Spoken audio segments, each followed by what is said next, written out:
So hello champions, मैं हूं Ranjit sir. बच्चों, आज मैं आपके लिए लाया हूं एनालिसिस ऑफ फिजिक्स पेपर 2026 जनवरी के। ठीक है। तो बच्चों, आज आपको ये बेनिफिट मिलेगा कि इस पेपर से आपको ये समझ में आ जाएगा कि जो पेपर मतलब 26 में दिया गया है जनवरी में, उसमें कौन से चैप्टर्स हाई वेटेज थे, कौन से चैप्टर बिल्कुल नहीं पूछे गए हैं, या कौन से मीडियोकर टाइप के चैप्टर्स हैं, कौन से चैप्टर ऐसे हैं जिसको हम कम एफर्ट्स में कर सकते हैं, और आगे की जो अपने अप्रैल का टाइम है उसके लिए हम चीजों को बहुत अच्छे से प्रिपेयर्ड हो कर सकते हैं, और अपने आप को मतलब अपनी जो स्कोर है उसको हम और इनहेंस कर सकते हैं, इंक्रीज कर सकते हैं। ठीक है। तो बच्चों, सबसे पहले आपको भी यही पता है कि फिजिक्स को हम नॉर्मली 3 से 4 पार्ट में डिवाइड करते हैं। पहला है मैकेनिक्स, दूसरा है बच्चों आपका electrodynamics and modern physics, optics. ठीक है। तो बच्चों, अगर आप देखोगे यहाँ पे, तो यहाँ पे सबसे पहले आपको ये पता चलेगा कि सबसे ज्यादा जो क्वेश्चन पूछे गए थे जनवरी 2026 से अटेम्प्ट में, वो सबसे ज्यादा पूछे गए थे मैकेनिक्स से।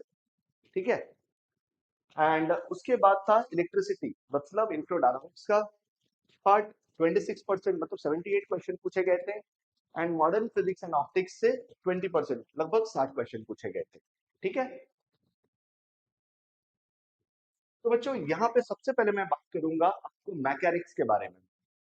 मैकेनिक्स में यहाँ पे बच्चों, तो यूनिट एंड डायमेंशन से लगभग 14 क्वेश्चन टोटल पूछे गए हैं। मतलब अगर पर पेपर की मैं बात करूं, टोटल 10 पेपर होते हैं, राइट। 5 दिन आपका पेपर हुआ था, पर डे 2 पेपर्स होते हैं, सेशन 1 सेशन 2। तो इस हिसाब से टोटल 10 पेपर हुए हैं। एंड 10 पेपर में लगभग 14 क्वेश्चन आया हुआ है यूनिट एंड डायमेंशन से। मतलब इसका ऑन एन एवरेज 1.4 एक पेपर में। वैसे ही लॉज ऑफ मोशन में 7, वर्क एनर्जी पावर में 6, मोशन इन स्ट्रेट लाइन में 4, एंड वेक्टर अलजेब्रा से क्वेश्चन नहीं पूछा गया। मतलब सर वेक्टर नहीं पढ़ना? बिल्कुल नहीं बच्चों, वेक्टर पढ़ना होगा, क्योंकि वेक्टर का यूज हर एक चैप्टर में होता है। ठीक है। चलिए आगे बढ़ते हैं। तो बच्चों, आपको एक चीज समझ में आया होगा कि मैकेनिक्स में जो सबसे ज्यादा जिसपे क्वेश्चन पूछा गया हीट एंड थर्मोडायनामिक्स।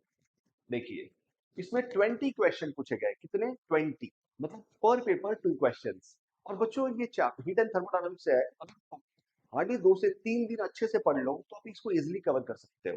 ठीक है। और एक बार आपने अच्छे से प्रैक्टिस कर लिया तो एग्जाम में 100% आप इसको करके आओगे। तो ये आपके लिए एडवांटेज है। दूसरा जो पूछा गया है वो है रोटेशनल मोशन। टोटल 18 क्वेश्चन पूछे गए थे। मतलब 1.8 पर पेपर के हिसाब से, किसी पेपर में 2 था, किसी में 1 भी था, समझ रहे हो। तो इस हिसाब से टोटल 18 क्वेश्चन पूछे गए थे। तो रोटेशन थोड़ा आपसे एफर्ट्स ज्यादा मांगता है। ठीक है।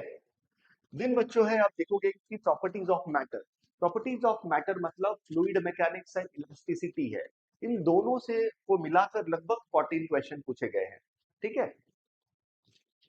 चलिए आगे बढ़ते हैं। और बच्चों, ग्रेविटेशन से सिर्फ 5 क्वेश्चन पूछा गया था। As compared to last year, gravitation से क्वेश्चन कम पूछे गए हैं। नेक्स्ट है अपना इलेक्ट्रिसिटी से। तो बच्चों, इलेक्ट्रिसिटी में मैंने हमेशा बच्चों को बोला है, करंट इलेक्ट्रिसिटी जो है वो एक इंपॉर्टेंट चैप्टर है, और इसको आप इजीली प्रैक्टिस भी कर सकते हो, प्रिपेयर कर सकते हो।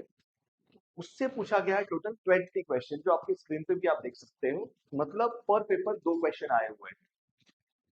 सिमिलरली बच्चों, इलेक्ट्रोस्टैटिक हाइपरटेंस चैप्टर है, इलेक्ट्रोस्टैटिक एंड कैपेसिटर। तो हमने यहाँ पे कैपेसिटर और इलेक्ट्रोस्टैटिक दोनों को अलग अलग करके दिखाया है। इलेक्ट्रोस्टैटिक में से टोटल 16 क्वेश्चन पूछे गए हैं, एंड कैपेसिटर से आपके टोटल 7 क्वेश्चन पूछे गए हैं। मतलब दोनों को अगर मैं मिला दूं तो लगभग आपके 23 क्वेश्चन इलेक्ट्रोस्टैटिक से आए हैं। मतलब करंट इलेक्ट्रिसिटी आपको बिल्कुल नहीं छोड़ना है, और अगर आप कर सकते हो अच्छे से प्रिपेयर, इलेक्ट्रोस्टैटिक को भी कर लेना। ठीक है। देन बच्चों, ईएमआई इलेक्ट्रोमैग्नेटिक इंडक्शन भी अच्छा सा चैप्टर है, इजी चैप्टर है, थोड़ा एफर्ट दे देंगे और अंडरस्टैंडिंग लेवल पे अगर आपने समझ के पढ़ा है तो इसमें भी लगभग आपके 12 क्वेश्चन पूछे गए हैं। तो मतलब ये भी एक अच्छा चैप्टर है, हाई वेटेज चैप्टर है। ठीक है बच्चों, और एफर्ट्स कम लगता है इसमें।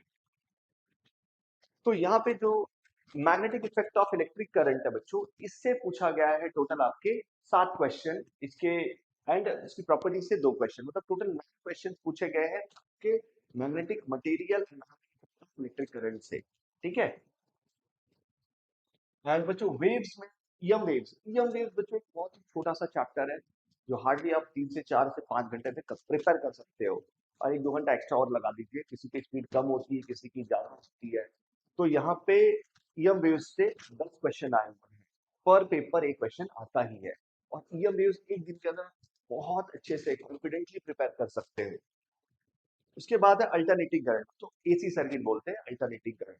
एसी सर्किट का यहाँ पे इस 2026 जनवरी अटैक में क्वेश्चन कम पूछे गए हैं, सिर्फ 4 क्वेश्चन पूछे गए हैं। ठीक है, चलिए आगे। तो बच्चों यहाँ पे अगर आपको रिटर्न ऑन इन्वेस्टमेंट आरओआई, मतलब आपकी मेहनत कम, आपको फल ज्यादा मिलेगा, तो आपको जो आप देख रहे हैं यहाँ पे 3-4 चैप्टर जो मैंने आपको बताया है, जैसे यूनिट डिस्ट्रीब्यूशन हो गया, कम एफर्ट्स में आप निकाल सकते हो उसको। देन यम वेव्स, देन आपके जो एटम मॉलिक्यूल्स जो मैं आगे बताऊं, ये सब चैप्टर भी कम एफर्ट्स में आप कर सकते हो। तो जो यहाँ पे सबसे ज्यादा जो पूछा गया है क्वेश्चन वो है ऑप्टिक्स। 30 क्वेश्चन पूछे गए थे ऑप्टिक्स में, और 2 चैप्टर है, एक रे ऑप्टिक्स और एक वेव ऑप्टिक्स। तो रे ऑप्टिक्स को और क्या बोलते हैं, ज्योमेट्रिकल ऑप्टिक्स भी बोलते हैं। तो ज्योमेट्रिकल ऑप्टिक्स से टोटल 20 क्वेश्चन पूछे गए हैं, मतलब पर पेपर 2 क्वेश्चन पूछे गए हैं। एंड वेव ऑप्टिक्स से पूछा गया क्वेश्चन, पर पेपर एक क्वेश्चन आया ही है। ठीक है, तो बच्चों बचा हुआ है मॉडर्न फिजिक्स। तो मॉडर्न फिजिक्स वाले सेगमेंट में बात करूं तो एटम्स, मॉलिक्यूल्स एंड न्यूक्लियाई से 13 क्वेश्चन पूछे गए, टोटल 13 क्वेश्चन। बच्चों ये भी आप कम एफर्ट्स में पढ़ सकते हो, बहुत कम टाइम में पढ़ सकते हो, तो इसको आपको छोड़ना एनी हाउ, इसको नहीं छोड़ना, तो जेई को क्रैक करना। तो ठीक है, ड्यूअल नेचर से 7, मतलब इन दोनों को मर्ज कर दीजिए, आपको टोटल होंगे 20 क्वेश्चंस। ठीक है, और सेमी सेट है। तो वो जो पहले भी लगभग 30 क्वेश्चन ही आते थे लास्ट ईयर, अगर आप देखो तो लगभग इतना ही 2 से 3 क्वेश्चन आते ही हैं। ठीक है, तो इस पार्ट को सबसे कम एफर्ट्स में आप कवर कर सकते हो। ठीक है, कम्युनिकेशन से कुछ नहीं आया। ठीक है, और आता भी नहीं है नॉर्मली।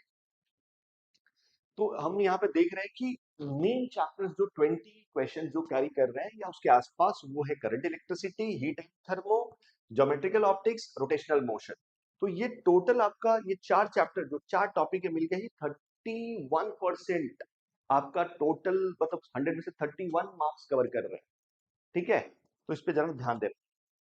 स्पेशली बच्चों ये दोनों तो आपको, स्पेशली ये 2 से 3 ये करना ही है। ठीक है, अगर आप क्वालिफाई करना चाहते हो तो अच्छे से।